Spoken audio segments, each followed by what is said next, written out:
An update on the current situation in BC. A note, there will also be a brief update from Emergency Management BC on last night's earthquake in Alaska.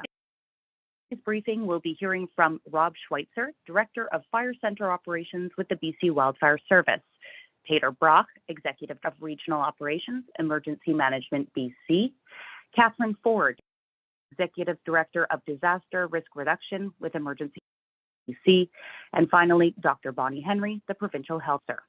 We also have Staff Sergeant Janelle Choyette of the BC RCMP if there are questions for her on the line. And a reminder to me line, please press *1 to enter the queue. You will be limited to one question and one follow-up. With that, I'll turn it over to Director of Fire Center Operations with the BC Wildfire Service. Thank you, and good afternoon, everyone. So the current situation in BC right now from the wildfire is we've seen about 1,250 wildfires since April 1st of this year. That's resulted in nearly 456,000 hectares of area burned. The 10-year average this time is 658 fires and about 106,000 hectares burned. There are currently 245 active fires in BC, and 36 of those are what we consider wildfires of note. Of that 245, 181 of those are due to natural causes. 15 of them are considered to be human caused. This week, the number of daily ignitions have subsided, and the wildfires currently burning has also decreased. It has been a pleasure to welcome additional out-of-province resources over the past. Our partners from other provinces, Mexico, and the Canadian Armed Forces are all actively working on incidents. Our Australian partners are also being assigned or in country and being signed as we speak today. So today and tomorrow will be hot. Severe burning conditions will be seen in the south half of the province. And there'll be overnight burning on these incidents. Then come Saturday and Sunday, we anticipate a bit of shift in the weather. So while this has been a relatively stable week we see some instability in the forecast. So really what that means is we'll see a bit more fresh air in the interior of the south province. And it'll bring, that short-lived increase in fire growth. Visibility is a welcome shift for our aviation teams who have been significantly hampered in their ability to conduct operations. However, we also anticipate some lightning and are monitoring this closely for new fire starts. The incoming system will have some rain, and this change continues into next week with overall cooler temperatures in the southern interior. Regions are in drought condition, so the amount of rain we receive will be very important. So anticipation of the lightning for the BC Wildfire Service is maintaining initial attack preparedness. And what we call initial attack is the first response to a combination of very mobile 3-person crews in conjunction with our aviation resources. Prioritizing initial attack has been a pivotal tactic across the entire season. And given the fuel conditions and the high temperatures we've experienced in the central and southern interior, as well as the southeast part of the province, fire growth with these new starts have been very aggressive. And poor visibility due to smoke has significantly impacted our aviation operations this previous week. So clearer skies are welcome. So I've just shared with you what the BC Wildfire Service is doing in preparation for this weekend. And I often get, what can I do as a member of the public? So we are urging travelers and residents to be extremely cautious over this BC day. People intending to travel anywhere in the province should first check for road closures, evacuation alerts, orders, and other prohibitions, such as rec sites that might be closed or BC parks closures. Not travel to any areas that are subject to evacuation alerts or orders. So all the rating, that's the risk of a wildfire starting, is currently low or very low in some parts of the province, mostly in the north half. People must still exercise extreme caution to ensure their activities do not spark a new wildfire. Many of the BC's forests and grassland remain dry due to unprecedented heat and little rain early in the fire season. All BC wildfire resources are committed, and with lightning in the forecast, not afford any human-caused fires this weekend. So please be responsible and support our teams to be successful. I'll turn it back over to you, Tara. Thank you, Rob. Our next speaker is Peter Brock, Executive Director of Regional Operations for Emergency BC. Good afternoon. I'm going to provide a provincial overview on evacuation orders and alerts. And I believe you're on.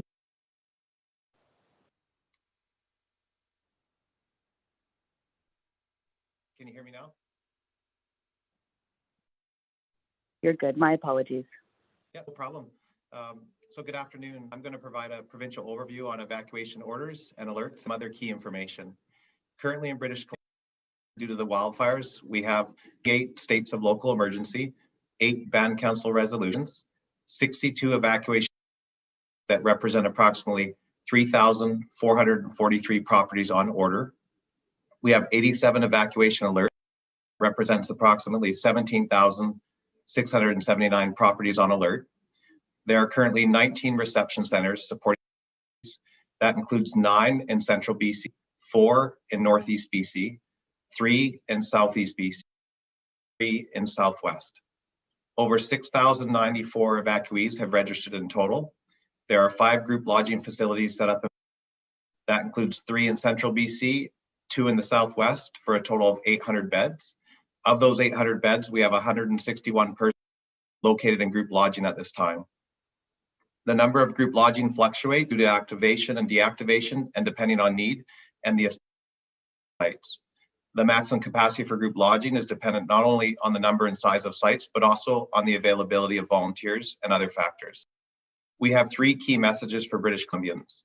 1, create a plan so that you can stay with friends and family if you're evacuated. 2, on evacuation order, leave immediately. 3, if placed on evacuation alert, be prepared to leave quickly. And finally, if you've been evacuated community due to wildfires, you should register with emergency support services, whether you need the support or not. Thank you. Thank you, Peter. For our next update, we will see Emergency Management BC. This time we'll hear from Catherine Ford, Executive Director of Disaster Risk Reduction. Great, thank you. Good evening, everyone. So I'll provide an overview of the tsunami event in Alaska over the course of the evening. So at about 11:21, the U.S. Geological Society and the National Tsunami Warning Center notified the province that a magnitude 8.2 earthquake was recorded miles southwest of Chignik, Alaska. And this National Tsunami Warning Center, which is also located in Alaska, it's the lead agency for information on earthquakes and the generation of tsunamis along the coast for British Columbia, as well as for North America. The National Tsunami Warning Center advised of tsunami danger was being evaluated for coastal British Columbia, and that we would be provided updated information as it becomes available. And so Emergency Management BC immediately initiated the provincial emergency notification system, which is a text-to-speech, phone, and email notification. And it goes out to government officials, media, as well as local government and emergency managers. So typically we activate the system for tsunami warning, a watch, or an advisory. But because of the size of the event and the proximity of coastal BC, we wanted to ensure our emergency management partners received that information for their preparedness, but also for determination should they wish to activate their emergency plans. And so Emergency Management activated our Provincial Emergency Coordination Center. And so we were monitoring and active on social media throughout the event to support communities in their. And the Alert Ready system was ready to be activated if a tsunami warning had been issued. And I'll just repeat that BC was evacuation status for the duration of the event. At no point was BC under a tsunami watch or warning. And so although there was no threat of a tsunami to BC, this event, it does demonstrate that coast warning systems do work. I'll just remind folks, please do not call 911 for information on the tsunami in BC.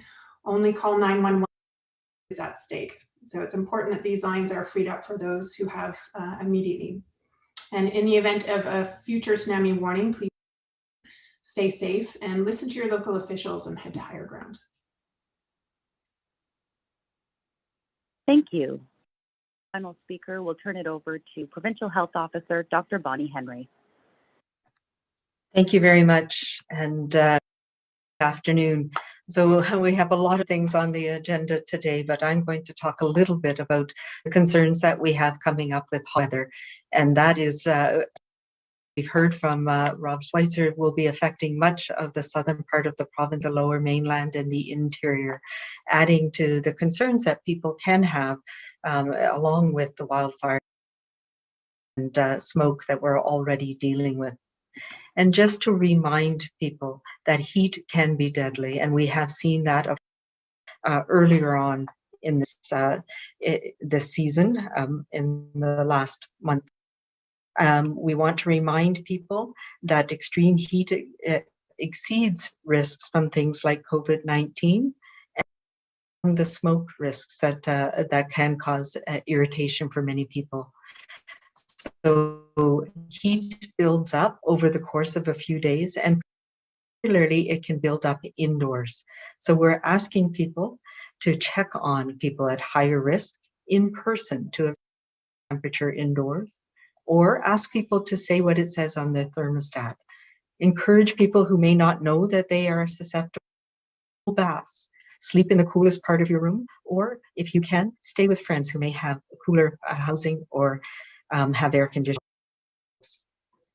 We know that cooling centers are going to be up and will be coordinated by municipalities, and you can sites of your health authority, your municipality, to find where they will be. If people are wearing a mask and have difficulty breathing, remove your mask, whether you're inside or outside, as that can also affect your ability to thermoregulate or regulate your body. We know that anyone can suffer from heat-related illness, but some people are at greater risk, particularly infants and young children rely on adults to monitor their environments and provide enough fluid to drink. People who are underhoused, who have fewer options, avoid prolonged exposure to heat. People 65 years of age and older, or anyone who needs assistance in monitoring their well-being on a regular basis. We also know that people with heart problems or breathing difficulties can also have challenges with heat. The symptoms of heat-related illness can range from mild to severe, and they can creep up on people quickly. Pale, moist skin, heavy sweating, muscle rashing, having a rash, swelling, especially in the feet and hands, fatigue, weakness, and lightheadedness, and vomiting are all signs that you need to seek a cooler environment, and for some people, you may need medical attention. If you are going to be with more symptoms, including things like high fever, very high body temperature, hallucinations, seizures, or losing consciousness, you require urgent medical attention, and you should call 911, move to a cool place, or cool person down with water and fanning. For others, you can call 1 to receive more information you can do to protect yourself from heat, or you can look on the bccdc.ca website. There's a lot of information, and on your local authority website to provide information about how you can cool down, particularly if you don't have access to air conditioning in the next few weeks. Things like using, finding the coolest room in your house, putting an ice tray in front of a fan, using a personal mister, wearing a wet t-shirt, or using a wet sheet at night are all things that can help you stay cool when the temperatures are hot. Also important, opening windows and doors only when the outdoor temperature goes down below the indoor temperature, so at night, and shutting your windows and doors and curtains to keep cooler in and the sun out during the day. Who may not have access to cooler areas themselves. Reminding people, of course, most important, never ever leave children or pets alone in a car in the heat. It can creep up very quickly and it can be lethal. So these are some things that we want people to think about over the next few days, as we're expecting the temperatures to increase across the province, and hopefully it will cool off by the end of the weekend. Thank you. Thank you very much. That concludes the operational updates. A reminder to media on the line, please press *1 to enter the queue. You will be limited to one question and one follow-up. A request as well to media, please take yourselves off speakerphone or Bluetooth if you're asking a question. For the first question, we go to Andrea Wu, Globe and Mail. Hi there. I have a question for Dr. Henry about COVID and not wildfires. As you know, Alberta is ending most of its COVID-19 measures, which means that there will be no more routine testing, no more contact tracing outside of high-risk settings, no more isolating those who are positive. I'm wondering what your response is to Albertans who want to visit BC this summer, and does BC have the ability to turn away Albertans or do anything to further protect locals in light of this? So these are some measures that Alberta's announced that are coming into effect later on in the summer. So clearly not right now, and they are very much actively following up people, testing people, as are we. And you know, of course, that yesterday we declared an outbreak in the central Okanagan, the area of British Columbia that is experiencing a lot of issues around heat, wildfires, evacuations. And part of that was reminding people not to travel to those areas unless you are fully vaccinated. So those are the messages that we have for people from Alberta as well. We're happy to have you come fully vaccinated. And when you're here, we expect that everybody takes the measures that we are continuing to take in British Columbia to protect people both from wildfires, fires, from the smoke, and also from COVID-19. We are seeing an increase in cases, not unexpected in most places, but as we mentioned yesterday, we have had a rapid increase in one area of the province, and there are additional measures that are in place in that area to try and prevent transmission. And while we don't expect that we will be turning people away, we do expect that people will take the precautions that we're requiring of everybody once they're in British Columbia. Andrea, do you have a follow-up? I do not. I'm good. Thank you. Thank you. For the next question, we go to Marcella Bernardo, News 1130. Hi there. I've taken myself off speakerphone, so hopefully you can hear me. Just hoping to ask Dr. Henry also about, you mentioned people who don't have air conditioning in the heat wave. Is this something that the Provincial Health Office is looking into as far as retrofitting older buildings that don't have air conditioning and ensuring that any new buildings do have it? Because I spoke with BC's Chief Coroner, Lisa Lapointe, yesterday, and she indicated that that's something that we need to consider now in the wake of climate change. Absolutely, and you know, the heat dome that we experienced earlier this summer was really an intensity that we have never ever experienced in this province, and as you know, some of the highest temperatures ever recorded in Canada. We are looking at how we can learn as much as possible, recognizing that with climate change, we are going to have more extreme heat events in the future, and this weekend is no different, although we don't expect it to be nearly as intense as what we experienced in July. So we're working with the BC Centre for Disease Control, Dr. Sarah Henderson, Tom Kozatsky. My colleagues there have been working on heat and the impacts of heat, particularly in urban environments, because we know that there are intensity of heat can build up in what we call urban heat islands. So areas where there's a lot of the built environment, concrete and asphalt roads, for example, that can absorb the heat and keep the temperatures high at night. So there are a number of things that we're looking at. We're looking at mapping out exactly where the excess deaths happened, where people were having challenges with heat illness, heat-related illness. And yes, some of it is related to buildings. Some of it is related to the built environment and being able to increase green space. So air conditioning is part of it. We know there's a lot of buildings in British Columbia, in the Lower Mainland, that do not have air conditioning. As a matter of fact, the majority of buildings in this province don't. And which is different from other parts of the country. So yes, those are all things we're going to be looking at. In the short term, though, I mean, those are longer term issues that we need to think through. In the short term, like this weekend, for the rest of the summer, what we need to do is connect with people. We know from discussions with the coroner's office that a lot of the people who were affected by our latest heat wave were people who lived alone and didn't necessarily recognize the impact that heat was having on them. So we all need to take personal measures to keep cool. Tricks like I mentioned, like wearing a damp shirt, having your sheets damp at night, and having a fan, finding the coolest place in your room, or reaching out to neighbors and friends who may have, or family who may have a cooler place that you can stay. And this is really important for the coming weeks, to check on particularly elderly people, people who are bedridden or have mobility issues, so we can help get through this summer as well. But longer term, we need to look at all of those things. Marcella, do you have a follow-up? I do, and this question is, I think, for Rob Schweitzer, if you feel comfortable answering this, and I know you've talked about this before, but how is this heat wave and other heat waves, or just heat in general, impacting the frontline firefighters as they are trying to cope with trying to keep the flames or contain the flames, but also keeping themselves healthy and safe?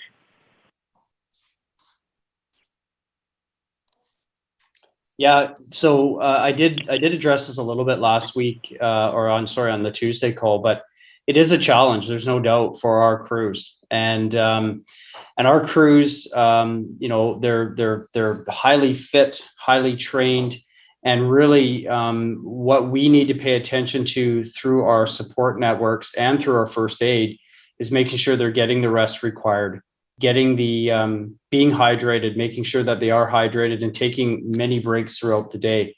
The other thing that we've really focused on internally with our staff is making sure that after their 14-day shift working on the fire line, that they actually get the time off that they need to rest and recuperate. And so we've really paid close attention to that this year, as well as our contractors as well that are help supporting us on the line, as well, and also the support staff that we have working in all of our buildings that support the frontline workers. It is a challenge, there is no doubt, but we want to make sure that because of the length of the season, that they have the ability to stay resilient, healthy throughout the entire season, not just for that 2-week deployment. I did explain some of the tactics and measures that, on Tuesday, but it continues to be a challenge, especially with having aerial resources limited due to the visibility. So that really does put a heavier focus on our ground crews and our heavy equipment to do that work.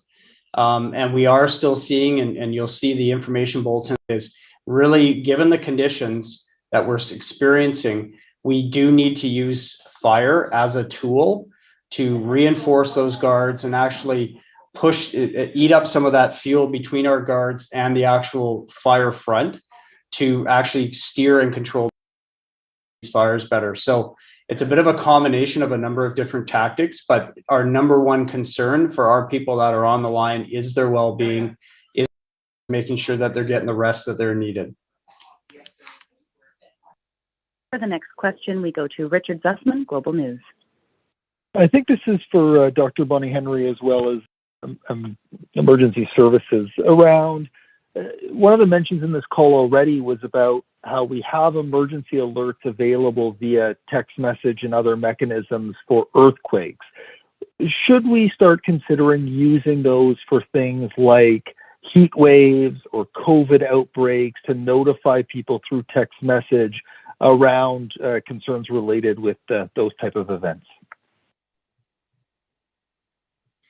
Yeah, thanks for the question. I think it's a really good point. We really do want to look at all the hazards that we have in BC, and we do monitor those hazards and try to identify what the best use of notification systems are for BC. We know that some of the alert ready technology, as discussed before, is certainly not a replacement of what is currently out there for notifying communities or providing information bulletins. And of course, we really want to make sure we get it right and balance the amount of notifications and really ensure that we don't create let's say public apathy with over notifying. So we know it's important, and we also know it's a priority for us to look at some of these other hazards, as you mentioned, to see how those can fit into new ways of doing business. But for now, our current focus is really to ensure that we're working with communities to provide them what they need, and that's what we're doing right now. Thank you. I think perhaps I can just add on to that, Richard, in that heat. We've had in health, we've had a committee that's been working on heat and heat alerts for a number of years, but they tend to be regional. So we see local impacts of heat until this past year, where it really was the first time ever that we had it in over the entire province for that period of time. So again, it was another way that was in some ways a wake-up call for us in how climate change is making these things more intense and more widespread. But as I talked about, we tend to get very focal areas where heat can be lethal, particularly in urban areas. So it is very much about having that ground notification, local neighborhoods, and even streets and buildings checking on each other. So we need to do better at trying to mobilize that local support for people who need it. But we're looking at all the ways that we can do that for sure. Richard, do you have a follow-up? This is a COVID-related question for Dr. Henry. Dr. Henry, you said earlier this week you're losing patients for those in long-term care who are not vaccinated. What specifically are you going to do about those who are not vaccinated that work in the healthcare system? And is there still any consideration being given to mandatory vaccination for those in the healthcare system? Yeah, so I've also mentioned that we are working on that and looking at particularly long-term care. I mentioned earlier, I'm putting in place an order that requires reporting of all staff, residents, and volunteers and people who work in long-term care so that public health can verify immunization status. And we'll be putting that in place over the next few weeks. My goal is to make sure that we have all of those opportunities for everybody, not only in long-term care, but in healthcare in general, to receive vaccination. And as you know, we have our big push on for the next couple of weeks. But we need to be prepared for the fall, because it's not going to be only COVID that is our issue. We'll be having, I expect, back to our regular respiratory season, and we have outbreaks of influenza and RSV and other respiratory diseases that cause not only illness but death in long-term care and in healthcare settings as well. So yes, we're in the process of working with HEABC, with the unions, and with healthcare workers themselves to make sure that we have policies in place that that require immunization. And if people are not able to be immunized, that we have other measures in place to ensure that we're doing everything we can to protect those most vulnerable people, particularly in long-term care. And so there will be more information about that. I mentioned that there are other consequences, having to use additional PPE and infection prevention protocols, as well as testing on a regular basis. So we are working through those processes right now. For the next question, we go to Colton Davies, Radio NL. Hey there, thanks for doing this. My first question is for the BC Wildfire Service. I'm just curious when it comes to the campfire ban being lifted for the entire northern half of the province as of yesterday. As of today, the fire risk is moderate to high for most of the Prince George and Northwest fire centers.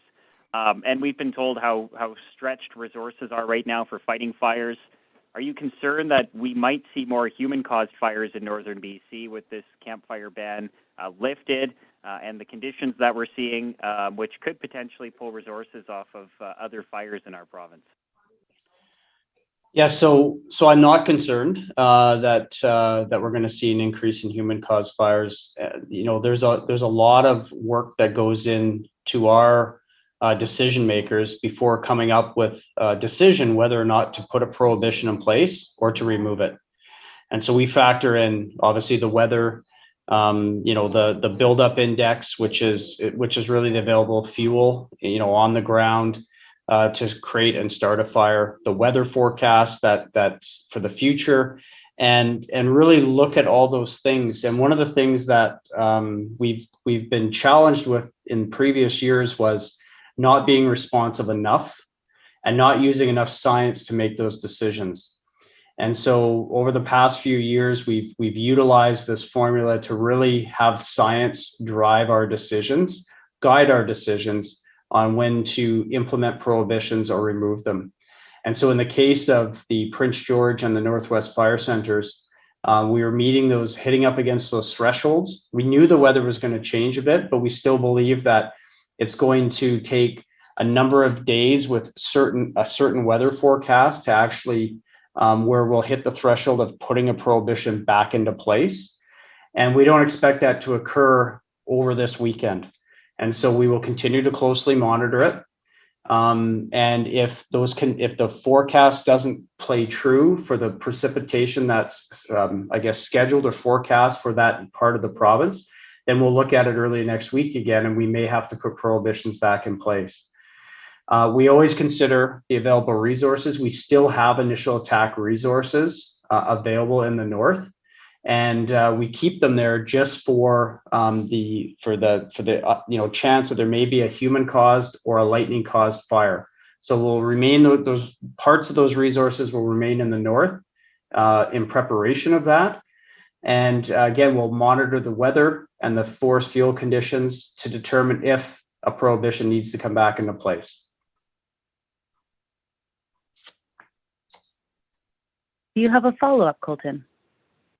And thank you for that explanation. I think my next question is for Dr. Henry, and we've had a blanket of smoke really in Kamloops for almost every day of this month, and I understand that with this weather system of cooler weather that we're expecting, we might get a reprieve on Sunday and Monday or so.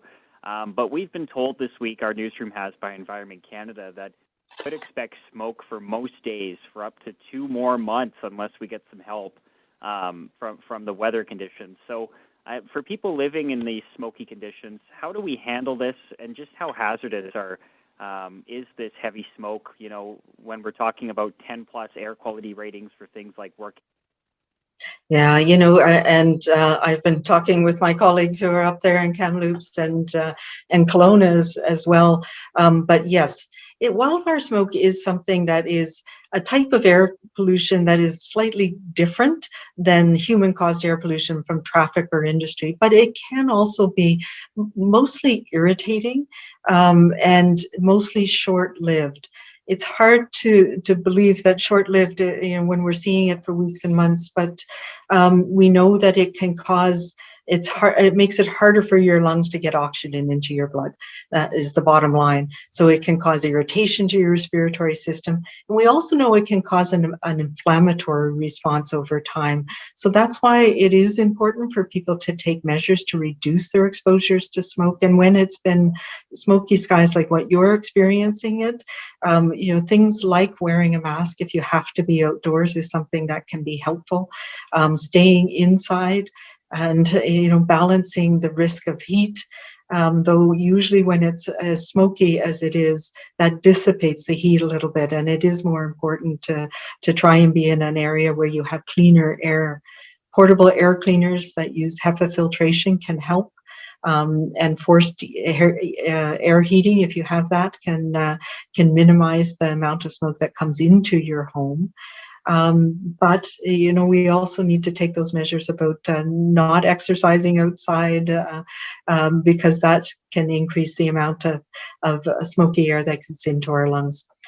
We don't yet know what this means long term. They are transient exposures, even ones that go on for several weeks, but there's very little research on whether there's longer lasting health effects from from seasonal wildfire smoke, and I know many people would have experienced it a few years ago as well. We are working on that to try and understand that, but the bottom line right now is that the same people that are susceptible to heat are the people that may have conditions exacerbated by smoke as well, and preventing as much exposure to the smoke as you can is really important. And for some people it may mean that trying to go to another part of the province and staying with family and friends for a period of time might be helpful. It's, you know, I know a number of years ago in 2017 when we had that the smoke really blanketed the entire province for a long period of time. It was very difficult for people to get away. We're hopeful that as the winds pick up a little bit, that the smoke will dissipate from where it's really been stuck over Kamloops for the last little while. Just taking all the measures that you can to try and find cleaner air is really important. We have time for one more question, then we go to Brenna Owens, the Canadian Press. Hi there. Yeah, thank you for taking my question. I think this is probably for provincial officials, but I am curious for the take of the officials on this call. There's a paper out today by a group of UBC forest and wildfire experts and signed by others, including the Mayor of Vernon. It's warning about billions of dollars in increased suppression costs, other indirect costs of fire as the seasons worsen with climate change. And they also cite Health Canada research suggesting hundreds of people could die every year prematurely from smoke exposure. So they're calling for urgent and much bigger landscape scale reduction of fuel in the forest and more engagement with local communities. So does having multiple record-breaking fire seasons, extreme heat and drought in recent years prompt like a more urgent overhaul of how we manage in between fire seasons? I think so. I should take that one. And I guess first off, I would start with, you know, following the 2017 and 2018 wildfire seasons, there was a strong recent recognition on the work that needs to be done with communities and with reducing the amount of fuel in the forest. This is not something new. This is something that was pointed out in the Filman report back in the early 2000s.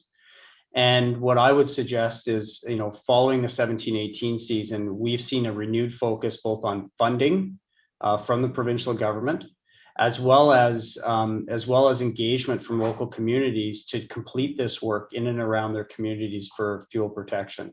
We also continue to work as a ministry with the forest industry in trying to minimize the amount of woody debris left in the forest following timber harvesting.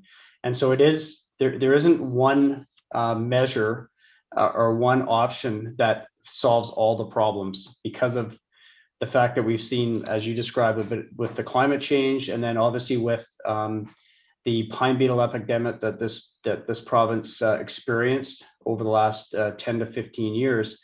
We need to continue to look at how do we manage these unhealthy forests because of the pest and because of what we've seen through the changing weather, on how do we minimize that risk or that exposure with wildfire.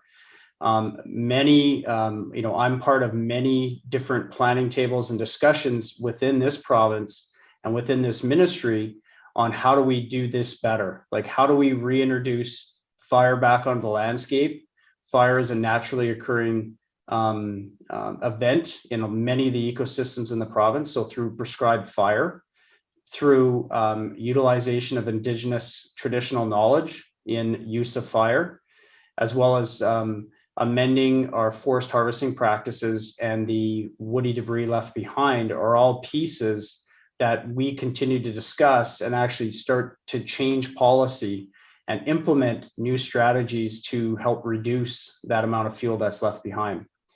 Combine that with, as I alluded to earlier, the real desire from both Indigenous and non-Indigenous communities to engage in this work, funded by the provincial government, to actually do a lot more treatments in and around communities. And that could be mechanical treatments, thinning, spacing, and the use of fire to help reduce those fuels, to protect those communities, or help minimize the risk to those communities from a catastrophic wildfire.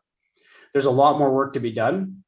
I haven't read that report yet or saw that media article, but it's not the first time that we've seen, experts and scientists tell us that this is something that we need to really pay attention to and adapt our practices. And I know with the BC Wildfire Service and the ministry that we work for, that is something that we take very seriously and have a number of different programs and staff focused on it full time to continue to improve the state of the forest to help minimize this risk to the province in the future. Brenna, do you have a follow-up? Yeah, sure. I guess just quickly, I'm interested in kind of the capacity of staff in the off season. So I know there's a big mobilization of crews for the fire season, but does BC and the Wildfire Service and, working with forest industry and other communities need to look at, getting more people involved in these strategies all across the landscape at a scale? So we do utilize our staff in the shoulder seasons currently to do field mitigation work. And we are engaged in conversations about, is that a workforce that we should look at employing year round to do implement some of these treatments in and around communities. With the funding, we are able to, through our ministry, through UBCM and through local governments, able to provide funding to them to actually employ contractors, the contracting community, and other workers in this field to do this work as well. So it's a bit of a collaboration at times. Either BC Wildfire staff are actually helping deliver on some of that work or helping do the prescriptions for it. But at this point in time, most of it is done through the private contracting community to implement the works. Again, we will continue to look at where we can utilize BC Wildfire staff to do this work. There are a lot of synergies. There's a lot of good results in training for our staff. And again, like I said, we have done this in the past in the shoulder seasons, and I think we will continue to look at, is there efficiencies in actually having staff year round to actually complete this work rather than maybe contracting all of it out to the community. But I think in my mind, in the perfect world, it'll be a combination of both, because there's an employment generation, there's a community engagement perspective to this, and an employment perspective and a learning for our staff as well. Thank you very much. That concludes today's availability. Have a great afternoon.